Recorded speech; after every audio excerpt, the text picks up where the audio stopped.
Initially, it was, no, God, don't send me. No, God, we'll support, but keep me here where I'm comfortable.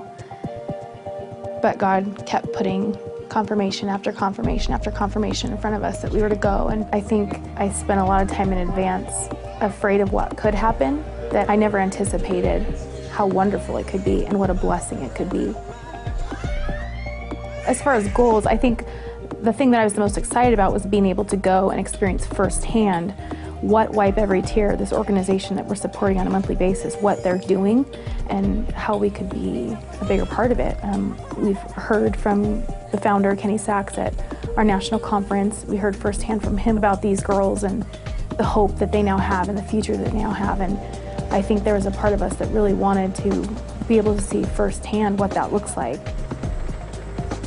I really thought we were going there just to connect and to see. And I mean, I knew I was always moved, but really going there and seeing it, meeting them and getting to see where they worked, now where they live, just the joy in their hearts and the other people that I met along the way that were true lights. I don't think there's words to describe what I got out of it. It just sounds selfish, but.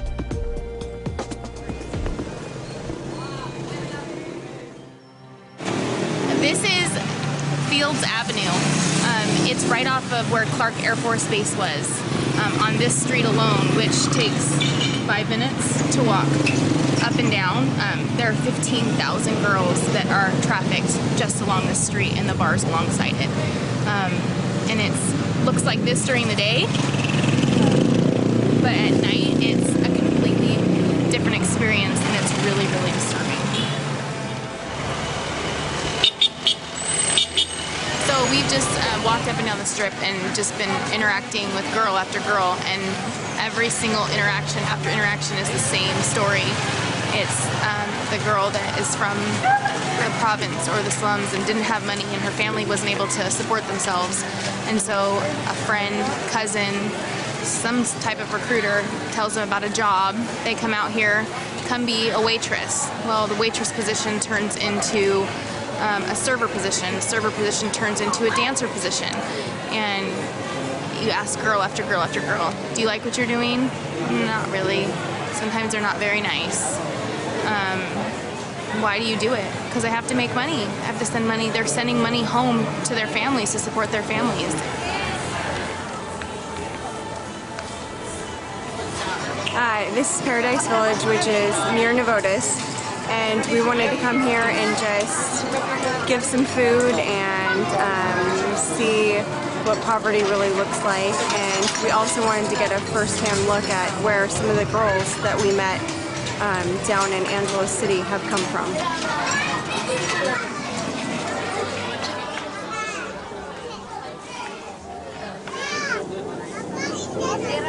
I can't name one single situation that impacted me more than others. There was the eyes of the kids that I haunted by. There was looking into circumstance that looked so hopeless and feeling like your hands were tied behind your back and you had to walk away from it. There was watching a dad put his daughter into a cab to send her out with somebody that had just purchased her.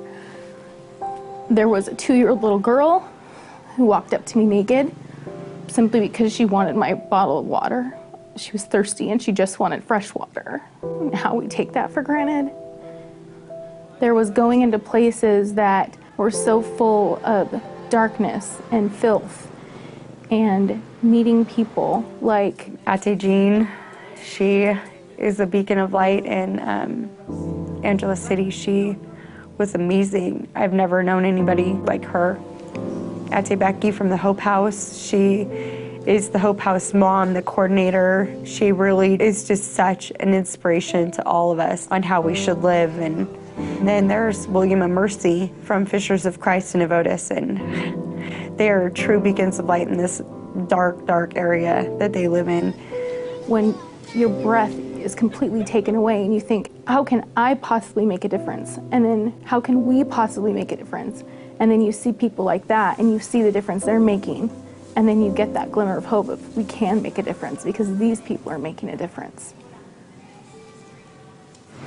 have come to visit a church in Angeles City that was destroyed when a volcano erupted, and the ash was so heavy that it took out the roof of the church.